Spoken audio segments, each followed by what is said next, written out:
अब जब हम बालेन शाह की बात करते हैं तो हमें पुराने बयानों को भी ध्यान में रखना चाहिए। जब वो काठमांडू के मेयर बने थे, बड़े लोकप्रिय नेता हैं वहां पर और जनजी इन्हें खूब पसंद करते हैं। लेकिन ये वही बालेन शाह हैं जिन्होंने ग्रेटर नेपाल का नक्शा, जब वो काठमांडू में मेयर बने थे, जब भारत की ओर से अखंड भारत का नक्शा उसके जवाब में उनकी ओर से लगाया गया था, आदि पुरुष में एक डायलॉग को लेकर के उन्होंने कहा था कि मैं कोई भी हिंदी फिल्म रिलीज नहीं करने दूंगा। लेकिन हम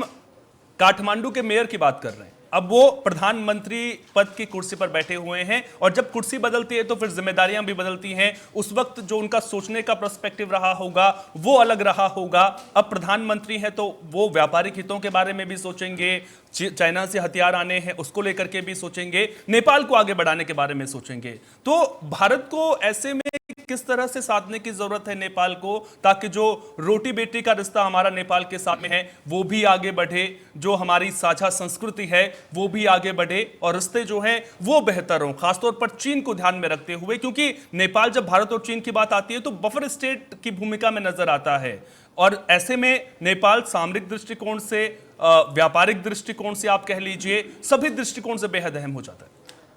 सोहन जी, मैं यहाँ बताना चाहूँगा कि जिस समय में उन्होंने जो भारत विरोधी जो पोस्ट किया था या फिर विचार थे उनके या फिर जो लेख थे,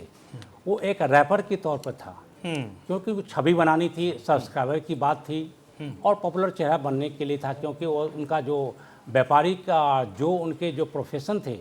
उसमें उनके साथ अगर इस तरह की बातें उन्होंने लिखा, पोस्ट किया, तो इस पर जो जैन जी हैं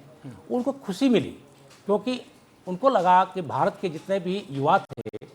कि एक बालेन शाह हैं जो कि अब भारत के साथ भी बराबरी की हिस्सेदारी की बात करता है तो चाइना के साथ भी करता है। लेकिन सही बात आपने कही कि अब वो प्रधानमंत्री हो गए हैं, तो पहले उनके लिए विदेश नीति कोई मायने नहीं रखता था। उनके लिए भ्रष्टाचार, नौकरी और जो नेताओं के आचार विचार थे वो, और पढ़ाई लिखाई, ये सब पर उनका ध्यान केंद्रित था। लेकिन अब उनको इस सब के साथ साथ जिस पर उन्होंने केपी शर्मा ओली का विरोध किया था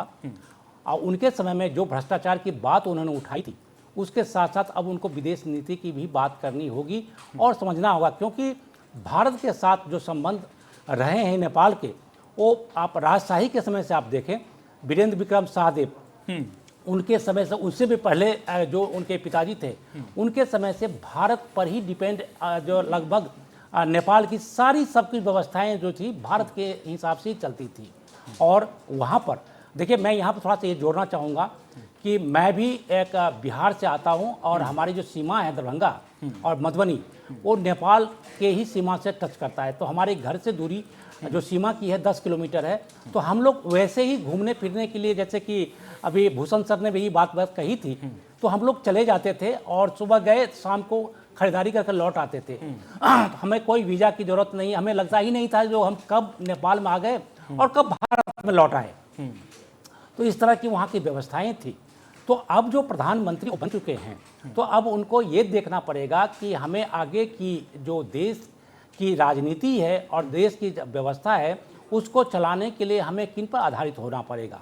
निश्चित तौर पे भारत है, क्योंकि भारत से 2/3 जो उनके व्यापारिक संबंध है, व्यापारिक जो व्यवस्थाएं हैं, भारत से ही चलता है। आपने गोरखा जो रेजिमेंट की बात कही, फिर नौकरी की बात करी, देखिए वहाँ नेपाल से आप पूरे भारत वर्ष में आप सभी जगह आपको नेपाल के लोग मिल जाएंगे जो भी काम करे, और यहाँ से उनकी व्यवस्था जो होता है कमा के वो चले जाते हैं नेपाल, वहाँ की अर्थव्यवस्था को अधिक मजबूत करते हैं। अब देखिए, मैं उनको सिलसिलेवार ढंग से थोड़ा मैं बताना चाहूँ, 2 मिनट का समय लूँगा, कि जब जैन जी का आंदोलन सितंबर 2025 में हुआ था, उस समय की स्थिति और वहाँ पर जो सत्ता पलट हुआ था, केपी ओली की जो सरकार गई थी, उन्होंने इस्तीफा दिया था। उसके बाद 5 मार्च को जब चुनाव हुए अभी 2026 में, वो उस समय को भी आप याद कीजिए, और कल जब उन्होंने शपथ ग्रहण की तो 108 बटुकों यानी कि पंडितों को बुलाकर और 108 आप बौद्धिस्ट को बुलाकर उन्होंने शपथ ग्रहण करवाई। ये संकेत क्या दे रहा है? ये पूरी तरह से बालेन साहब मैथिली भाषी है, जो कि हम लोगों की भाषा है, वो मधेसी है और पूरी तरह से एक तरह से कह सकते हैं कि भारतीय हैं और वहाँ पर रहते हैं। तो उनकी पूरी पढ़ाई लिखाई आप देखिए इंजीनियरिंग किए हुए हैं और बेंगलोर से वो किए हुए हैं, विश्वेश्वरैया से। हाँ विश्वेश्वरैया से। तो ऐसे में उनमें पूरी तरह से कूट कूट कर भरी हुई है भारतीयता। नेपाल के वो प्रधानमंत्री बन गए हैं और जिस तरह से उन्होंने एक सनातन की जो परिपाटी की उन्होंने मिसाल कल ही दिखाया है, तो उससे साफ होता है कि वो किसी भी तरह से सनातनी और हिंदुत्व की बात को लाएंगे और पुरानी जो राजशाही व्यवस्थाएं थी उसके करीब करीब वो जा रहे हैं। इस बीच में जो कम्युनिस्ट जो सरकार आई थी और 2008 में उन्होंने धर्मनिरपेक्ष देश बना दिया था, उसके अब बिलोंग साथ तो रहेंगे, संविधान बन चुका है, लेकिन उनकी जो सारी की सारी व्यवस्थाएं हैं वो पूरी से हिंदुत्व सेंट्रलाइज हो जाएगा। क्योंकि देखिए जिस तरह से ट्रंप ने कहा था कि अमेरिका फर्स्ट, तो उन्होंने भी कहा है कि नेपाल फर्स्ट। तो नेपाल के लिए बात करेंगे, लेकिन जहां तक चीन की बात आपने कहा था, तो चीन के भी वहां पर घुसपैठ हुए कि काफी समय से वहां पर जो कम्युनिस्ट शासन रहा नेपाल में, और कई सारे प्रोजेक्ट हैं जो चीन के पैसे से बन रहे हैं। निश्चित तौर पे एक व्यापारिक संबंध तो बना कर रखेंगे, लेकिन जो लगाव होता है और जो सीमा की जो विदेश नीति होती है